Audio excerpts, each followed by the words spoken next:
Hey guys, Cloud27 here. Here to bring you guys another video. I know it's been a while. I think it's the summer. I lose track of days now. Anyway, I want to do a video for you guys. New movie news update video. I haven't done one in a while, so I wanted to do one. A lot of big news coming out, especially with Comic-Con just around the corner here. So some interesting news. First, I'm going to start off with this kind of cool concept that I think will be pretty cool to see. Warner Brothers has reportedly bought the rights to make a movie out of a comic book miniseries called Undying Love, which essentially is it's a vampire book. It's a vampire comic book, and essentially it's kind of like Scott Pilgrim versus the World. And that, I mean, there's a guy who is falls in love with a girl who just so happens to be a vampire, and the only way that they can be together is if he defeats the girl that if he defeats the person that bit the girl, so the original vampire that infected her. And then he has to go through all these other bad guys and like armies of like other stuff. Supposedly it's supposed to be it's supposed to intertwine Hong Kong myth. There you go, that's the word I'm looking for. So, you know, I think that's pretty cool. I think it's pretty interesting. Also relating to Comic-Con news, it's not really Comic-Con news, but I mentioned Comic-Con earlier. Legendary Films, which of course is a branch with Warner Brothers actually, so I guess it kind of works out, is going to take a new film, going to premiere some new stuff, I guess, for the film. And that is actually based off a video game, the concept they're bringing to Comic-Con, and that is Mass Effect. If you're a video game fan, you know what Mass Effect is. If you're not a video game fan, you've probably seen the commercials. Mass Effect, of course, this huge video game series that a lot of fans are liking. A lot of people actually wanted a Mass Effect movie to happen, and now it looks like that it actually is going to happen thanks to Legendary Films. The man who's going to be writing the film is Mark Potovich. I'm not sure I'm pronouncing his name right at all. I think I'm missing a couple syllables. He's gone and written other stuff. He's written, like, I think he wrote Thor or this year, so maybe that'd be pretty interesting to see. Other news, I guess remake news, consider adaptations, kind of the same thing. Spike Lee, who we all know from Malcolm X. I think that's kind of the big thing everybody knows him for.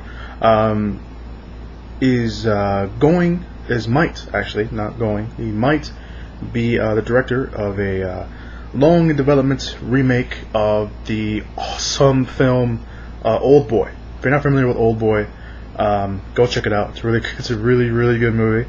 It's a Korean movie, and I think it's a good film. But Spike Lee is going to do that. Originally, they were going to do the film with Steven Spielberg and Will Smith as the lead. And there was a lot of things going on that it actually wasn't a remake. It was something that was following like the comic book that inspired Oldboy. I don't know. It was really weird to begin with. But here it seems like Spike Lee is in the running, going to direct the Oldboy remake. We don't know if this is true or not, but it should be interesting to see how this turns out. Up next, we have other directing news. This time it reports that it is confirmed. Variety is reporting that Neil Burger, yes, his name is Burger, he directed Limitless and The Illusionist, is stepping in to direct the Uncharted movie. Those of you who are not familiar with the Uncharted movie, Uncharted is actually another video game film. Uncharted was going to be directed by David O. Russell, who directed The Fighter late last year. So people are bringing him in. They offered him the job, and it looks like he's actually going to take the job. So that's pretty interesting to see. We don't know anything else. They said that when David O. Russell signed on, Mark Wahlberg was going to play the role of Nathan Drake, which is the main character in the Uncharted series. But now they don't know if Mark Wahlberg is going to stay, because originally he only joined the movie because of David O. Russell. So we don't know if that's going to happen again. And then some interesting news that, well, at least that I think is interesting. The Transformers series, of course, for Shia LaBeouf, excuse me, and Michael Bay is over. Transformers 3, they said that's it. We're done with it. Well, of course, it's not going to stop people from making Transformers films. Transformers series, of course, is cash cow for Paramount and for any other company that is connected to it. And since Shia LaBeouf and Michael Bay are leaving, they're already discussing who they want to replace as the lead actor, and they haven't talked about directing yet, but many news websites have made their wish list. But what I found very interesting is the person that they want to be the new lead actor, and that's interestingly enough Rosie Huntington-Whiteley's real life boyfriend, Jason Statham, which we all know, the action hero of today, from the Transformers series. So I just find it interesting. Sorry, I thought I heard something. Jason Statham is going to play, supposedly, he hasn't signed anything. It's just, right now, it's just only a rumor. He is going to do the new Transformers if they ever do the new Transformers, which we all know they will. Again, I find this interesting because Jason Statham, of course, known for his action roles, which of course he would probably fit very well with the Transformers series, since they're big action movies. Sorry, I was confused. But again, I don't know if I see Jason Statham in a Transformers movie.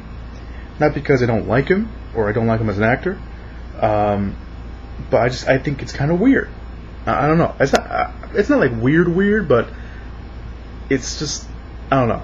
I can't really explain it, but I think it's a interesting choice if it actually does happen. Of course, you can make all your, he's gonna transport Transformers, or he's gonna kick a Transformer's head off, or jokes. Insert them in the comments down below if you want to do that. So yeah, that's interesting. And I got two interesting tidbits of the Batman character. First, of course, I'm going to start off with The Dark Knight Rises, which is filming over in London right now, as we speak.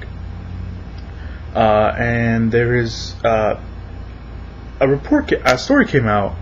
I didn't click on the story. I actually read about it somewhere else, through Facebook. I know. And it says that Adam West, the original Batman, is going to do a cameo in The Dark Knight Rises. I don't know if it's true or not. I haven't even gone and found the story yet. So if I do find the story, I'll put it in the description area. But the fact that he's gonna cameo in The Dark Knight Rises, I think is, I don't even know what to think about it. I mean, people would geek out if he was in there. Some people would probably even laugh if he was in there. But I don't know. I just find it interesting that he's going to be in The Dark Knight Rises. I think it's kind of cool because he is, even despite how you feel about the old Batman series, how cheesy and corny it was still was. It was Batman. Cheesy, corny Batman with eyebrows putting on his mask for some reason. Better than bat nipples, I'll tell you that. Never mind. Anyway, Dark Knight Rises, of course, that is an interesting tidbit that I wanted to do. The other interesting thing I want to talk about is a trailer that just came out today. It's called Batman Year One, which is based off the Batman Year One comic books that were done by Frank Miller, which we all know from Sin City, The Spirit, all other stuff. Although I know I mentioned The Spirit. I'm sorry if I offended you that way. But the trailer came out. It actually looks pretty cool.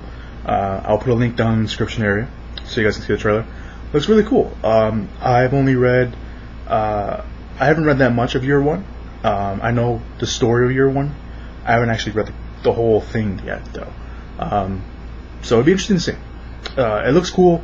If you're a Batman fan, obviously, from Batman fans that I know that read the comic books, they say Year One is definitely a must-read for Batman comic book fans. So check it out. If you have read it, check out the trailer. If you haven't read the comic books, I still recommend you see the trailer. The trailer looks pretty cool. It's going to be on DVD. I don't know the release date. I'll put that down below as well. So yeah, that's it. That's all the news I got. Again, I will try to make more videos. I don't know why I paused. Dramatic pause for some reason. I'll try to make more videos. I do have a time next week where I can make a bunch of videos. Basically because not only am I doing nothing for the summer, for sure next week I'm doing absolutely nothing. So I'll make videos for you guys. Pinky promise. But anyway, that's what I got. That's the news. Let me know what you guys think of the news down below in the comments, or in your own video response. Which one was your favorite news? Which one was your least favorite? Which one do you think would you like to know more? Obviously, like I said, Comic-Con is coming up, so Comic-Con is definitely going to be just news exploding everywhere. It's going to fill up my movie news feed. So yeah, that's it. That's all I got. And until next time, I'll see you guys, and hopefully you guys are having a good one.